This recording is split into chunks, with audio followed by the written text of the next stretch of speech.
Hey guys, welcome back. So what we're looking at today is 8.4 training day. So let's go ahead and jump right in. So what we're looking at first here is vertical transformations on graphs. So we're going to take and use the graph that's given and then how it tells us to translate it to take and translate this. So the first one says to translate the graph below to draw a new graph that's translated up 3 units. I'm going to make this a little bigger. So we're going up 3 units from every point that we have. So from here we go up 1, 2, 3, there's a point. Here, 1, 2, 3, there's a point. Here, 1, 2, 3, there's a point. Here, 1, 2, 3, there's a point. From here, 1, 2, 3, there's a point. From here, 1, 2, 3, and 1, 2, 3. Now, what you want to do is take and draw the line between these. So, just like it is on there, here, there. And my line obviously is going to make it so they don't look the same, but you're just connecting the points how it is in the original figure. And there's your answer. That's all you have to do for that is just translate it up 3 or whatever it tells you. So whatever translation it tells you to do, you're just going to take that entire image and move it down or up. Now, when you're given just a collection of points, guess what?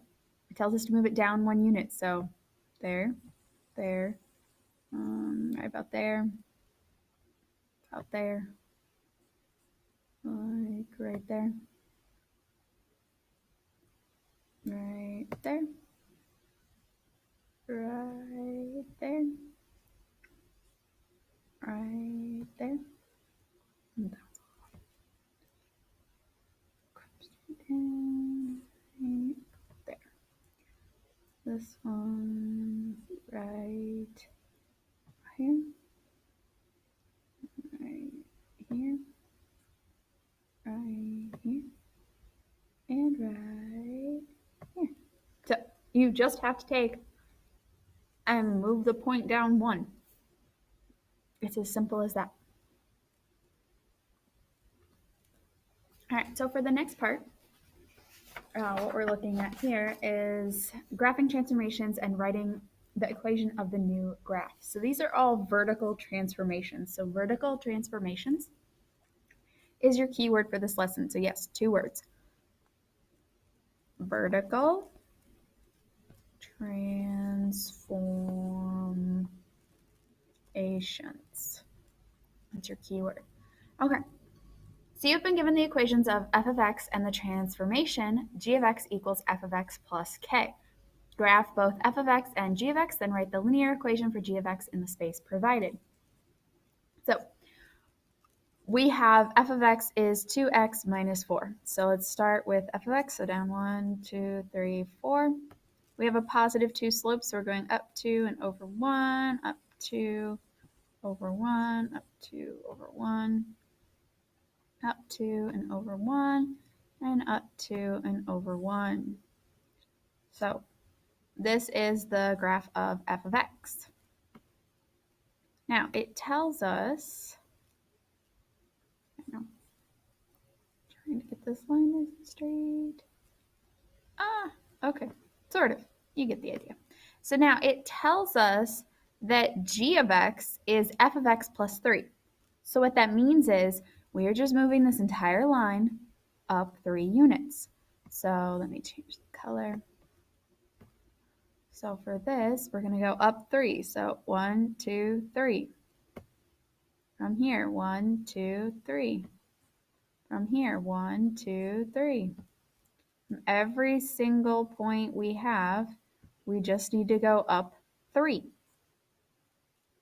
because it's been translated up 3.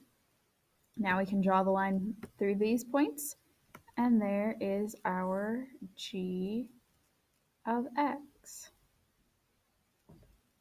So the equation of this line then is they're parallel, so 2x minus our y-intercept is now at 1, -1, I should say, but we're subtracting. And if you think about it, we took the 4, the -4 here, we added 3 to it, we got -1. There's our answer. So same idea for 6. Now for 7 and 8, we're given f of x and we need to graph it.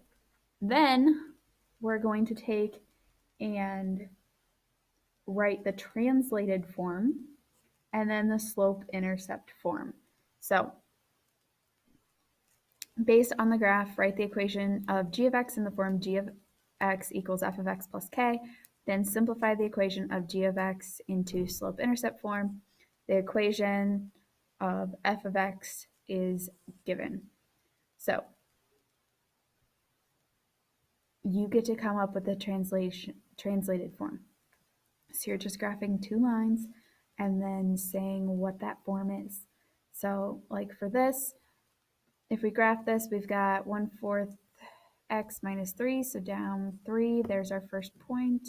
Make that bigger. So there's our first point.